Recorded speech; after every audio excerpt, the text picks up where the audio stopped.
Hola Altubers, hoy traigo un libro verdaderamente gordo, uno de esos libros que nos acompañan durante muchos días y que si nos gustan nos hacen disfrutar muchísimo. Si no, pues igual tenemos que abandonarlos, pero no creo que sea este el caso. Hablo del último libro de Sergio del Molino, se titula La hija. Doy por sentado que conocéis a Sergio porque si hay alguien que escribe mucho, ese es Sergio. Escribe en la prensa, hace columnas y está continuamente escribiendo de las más variadas cosas. Hay una línea en su trabajo, digamos, narrativa, a la que pertenecería la hija. Hay una parte de ensayo, a la que pertenece, por ejemplo, el famosísimo La España vacía, que después dio pie a un contraensayo titulado Contra la España vacía y que introdujo ese término dentro de las conversaciones habituales. De manera que lo de la España vacía es ya un tópico dentro de la conversación normal entre informadores, políticos, etcétera, etcétera. Y además de todo eso hay una parte que incluye también la autoficción. Por ejemplo, dedicó un libro, La hora violeta, a la muerte de su hijo, o dedicó otro libro a su propia enfermedad cutánea en la piel. Y en este libro que hoy os presentamos, de alguna manera también hay bastante de autoficción. A mí particularmente la novela histórica no me interesa demasiado porque creo que siempre pueden los hechos al estilo literario. De acuerdo con que hay ejemplos como las Memorias de Adriano, de Maragall Ursená, por ejemplo, que es una cosa diferente, es un libro más filosófico que, digamos, histórico, aunque se sirva de la memoria de Adriano, de la imagen y la figura de Adriano para representar los pensamientos de la autora. Y luego hay otros que son mezcla, algunos de Robert Grace, por ejemplo, o particularmente uno de Gore Vidal, que se titula Adriano la Apóstata, que tiene 4 cartas fantásticas al comienzo de la novela y que podía haber sido una obra epistolar muy interesante, pero que después cae en la narrativa convencional y hay una gran diferencia entre las dos partes del libro. Es un libro muy curioso.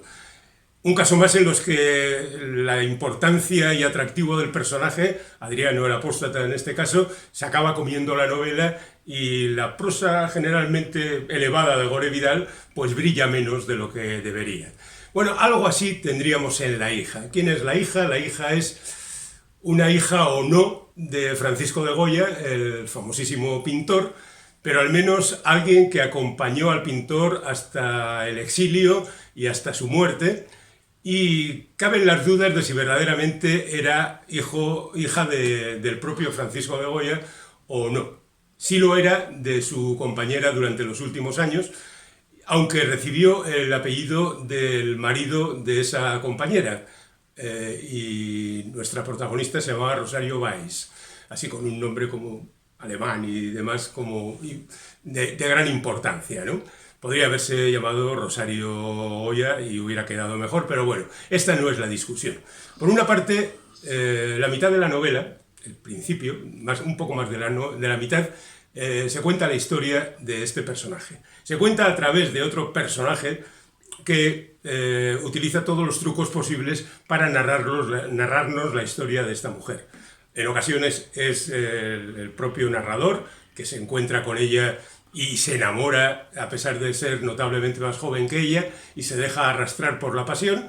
Otras veces son cosas que le cuenta la propia Rosario, otras veces es el hermano de Rosario quien le cuenta las cosas para que el narrador pueda contárnoslas a nosotros. O sea que Sergio hace lo posible por tener entretenido al lector, que no sean solamente los hechos históricos los que nos acompañen, sino que también haya una intención literaria.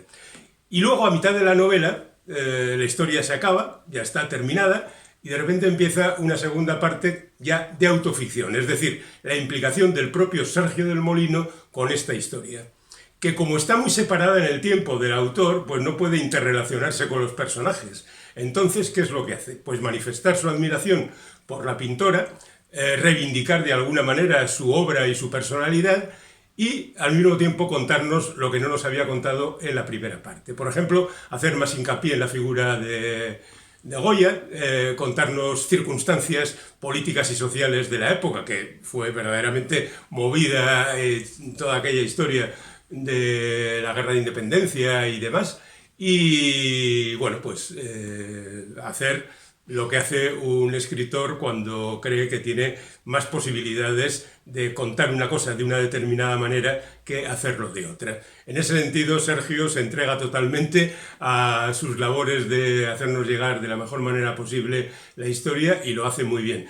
Debo reconocer que me interesa, como ya apuntaba antes, más la segunda parte que la primera, porque no solo es documental, sino que hay esa implicación de Sergio del Molino que en ocasiones se limita simplemente a admirar la obra de la autora y a considerar que fue injustamente olvidada, como correspondía a una mujer intentando triunfar en un mundo de hombres como era el de la pintura en aquel entonces.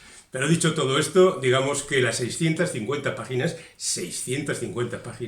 se leen muy bien. No diré en un suspiro porque te lleva unas horitas, pero en cualquier caso es una buena obra de Sergio del Molino, un tipo que escribe bien prácticamente en cualquier circunstancia.